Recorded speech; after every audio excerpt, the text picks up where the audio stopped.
start the day, we want to check the machine to make sure everything's in working order. So the first thing we check is the oil.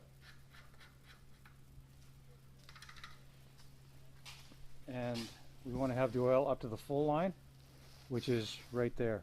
That's the full line right there. So it needs to be there. All right. So that's the first thing we do.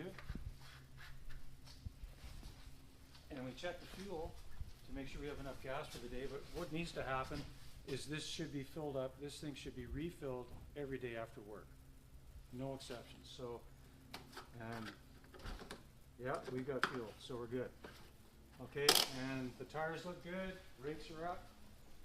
We got our fan rake to rake the sidewalls and the bunkers. All that's good. Okay. So now, and I take that rag with me all the time so that I can wipe bunker rakes. So to start this, I move the lever about halfway between the rabbit and the turtle, and the choke is right here. It goes up, and here's the ignition right here. So, having said that, if all these things need to be in place. If you have a look at the machine when you turn the ignition on, there's 4 arrows that need to be showing. Can you get that? Okay, there's the 4 arrows that need to be showing right there. Yes? Okay, so if the brake isn't on and you go to start it, it won't start. So the brake needs to be on, the levers need to be out, and you need to be in the seat, and it'll start.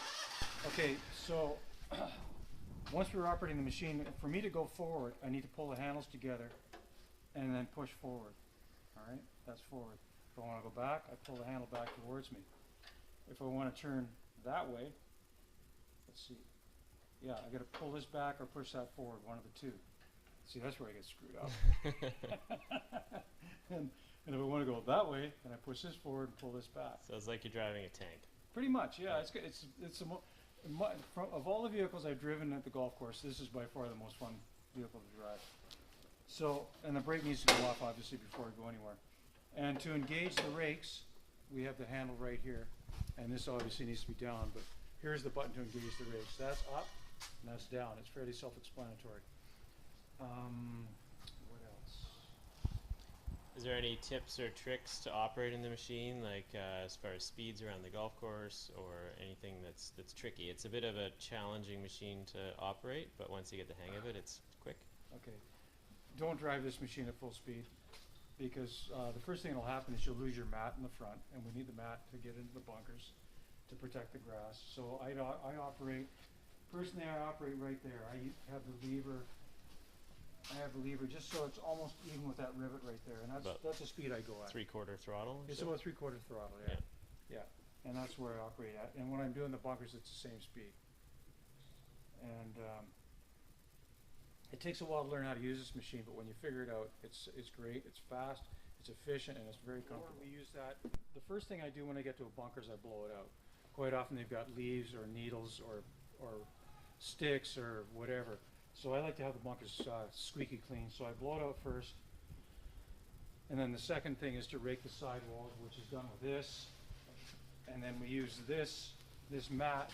I'll explain that when we get out in the field, but it goes down into the sand and back onto the grass, and it protects the grass from the wheels when we go in and out of the bunker.